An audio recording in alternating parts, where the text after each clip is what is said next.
বান্দরবন যান কিংবা রাঙামাটি যান, যেখানেই যান, সিলেটের মতোই রাঙামাটি কিংবা বান্দরবন তারা তাদের মতোই। সো একটাকে দিয়ে আরেকটাকে ছোট করার কোনো সুযোগ কিন্তু নাই। আপনি ঘুরতে গেছেন, ঘুরছেন, ভালো লাগছে, তাই বলে একটাকে দিয়ে আরেকটাকে কম্পেয়ার করে ছোট বড় করতে যাবেন না।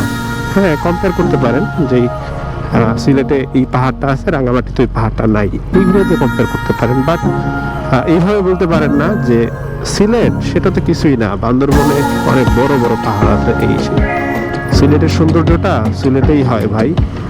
অনেক দেশি বিদেশি পর্যটক আছে যারা অনেক বড় বড় দেশ, আমাদের বান্দরবন বা এর চাইতেও বড় দেশ ঘুরছে, তারা বড় পাহাড় টাহাড় ঘুরছে।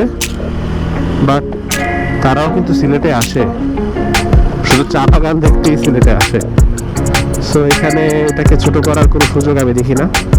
আমি আমার মতামতটা দিলাম, বাদ বাকিটা আপনাদের নিজেদের উপর ছেড়ে দিলাম। যেমন আমরা ঘুরতে যাই, আমরা বলতে পারি যে হ্যাঁ সিলেট সুন্দর, রাঙামাটিও সুন্দর, বান্দরবনও সুন্দর, দুইটাই সবই সুন্দর, আমার দেশ সবটাই সুন্দর, এভাবে বলতে পারি। বাট আমরা এইভাবে বলবো না প্লিজ যে রাঙামাটির কাছে সিলেটের কোনো পাত্তাই নাই। অনেক সময় অনেক জায়গায় অনেক পোস্টে দেখি এভাবে অনেকেই লেখেন কিংবা ব্লগে বলে ফেলেন, এগুলো আসলে একটু দৃষ্টিকটু লাগে আমার কাছে, যে আমরা একটা অঞ্চলকে এইভাবে ছোট করে ফেলছি। যেখানে অনেক বড় বড় ট্যুরিস্ট ছিল, অনেক বড় বড় পর্যটক ছিল, তারা যেখানে এগুলোকে ছোট করে না, আমরা সেটাকে ছোট করে ফেলছি। খারাপ দেখা যায়, এটা আমরা না করি প্লিজ।